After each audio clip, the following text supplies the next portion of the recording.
Kalau COVID memapar 50.000 orang perharinya, maka pemerintahan sekarang dalam keadaan genting. Ini adalah analisa banyak pengamat pertahanan di mana akhirnya angka 50.000 tersentuh juga. Tingkat ketidakpercayaan masyarakat terutama karena efek rasa lapar di perut kelamaan akan sulit dibendung walau dengan kerja keras pasukan buzzer yang jumlahnya ribuan bertahan membenarkan apapun tindakan pejabatnya. Tidak akan menang buzzernya, malah balik badan buzzernya mungkin. Lover bisa jadi hater saat ini. Bener deh, perasaan itu bisa berubah dengan cepat kalau kekecewaan demi kekecewaan didapat dalam hubungan relasi pertemanan. Dari lover atau fans berat awalnya, namun ketika masalah perut dan nyawa jadi taruhan, banyak rakyat bakal balik badan dari pemerintah yang dipuja-puji saat ini. PPKM, tuh ini nih kalau bernegara pakai narasi. Ada aja singkatan baru muncul, sampai bingung gua. Sudah banyak istilah-istilah ditambah singkatan-singkatan. Haduh. Oke, kita lanjut. Menjalankan PPKM sebuah kerja keras. Pejabat pusat dan daerah berusaha membatasi gerak masyarakat namun sulit. Mereka tidak bisa diredam untuk diam selain karena perutnya lapar, juga karena melihat berita dan informasi apa yang terjadi di kalangan elit sudah sampai tahap memuakkan. Mengapa? Karena para elit mendiamkan dan mendukung TKA, tenaga kerja asing. Adanya tenaga kerja asing masuk, sementara efek COVID selama 1,5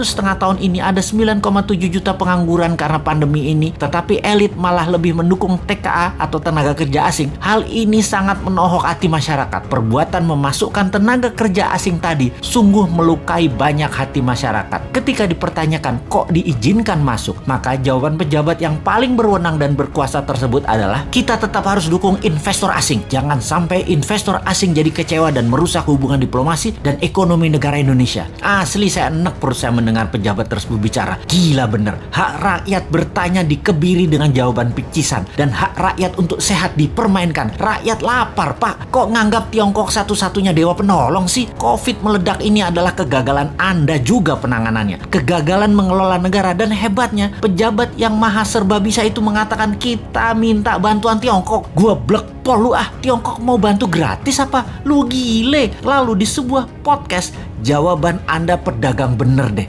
Asli Anda ini pedagang. Gua pikir lu negarawan. Kok bisa yang maha baik di pucuk pimpinan masih menggunakan orang seperti begini? Ampun Gusti. Ujian apa bangsa ini sampai diberikan dan mendapat pemimpin dan pejabat model begini? Wahai Tuhan yang maha membalikkan hati, sudahilah hati mereka yang tersangkut karena kesederhanaan pencitraan, menjadi mereka mendapat melihat dari sisi yang lain. Dan ingatkan kepada dirinya bahwa selama ini ketika rakyat membelanya bukan berarti selamanya membela dirinya. Kalau nggak amanah, kalau hanya dia lagi yang diuntungkan, kalau pajak makin tinggi, kalau makan makin mahal, kalau kesehatan makin memburuk, ketika ketidakamanan terbukti dan yang tadinya mendukung memberikan amanah ke Anda, mereka punya hak mengambilnya kembali. Jangan marah dan kecewa wahai para pejabat yang terpilih. Anda menentukan jalan hidup Anda sendiri. Manusia menulis sejarah hidupnya sendiri. Begitu juga Anda para pejabat. Sejarah apa yang mau kalian tulis atas jalan hidup Anda kelak dikenal Anda adalah diri Anda sendiri yang menulis. Anda yang membuatnya.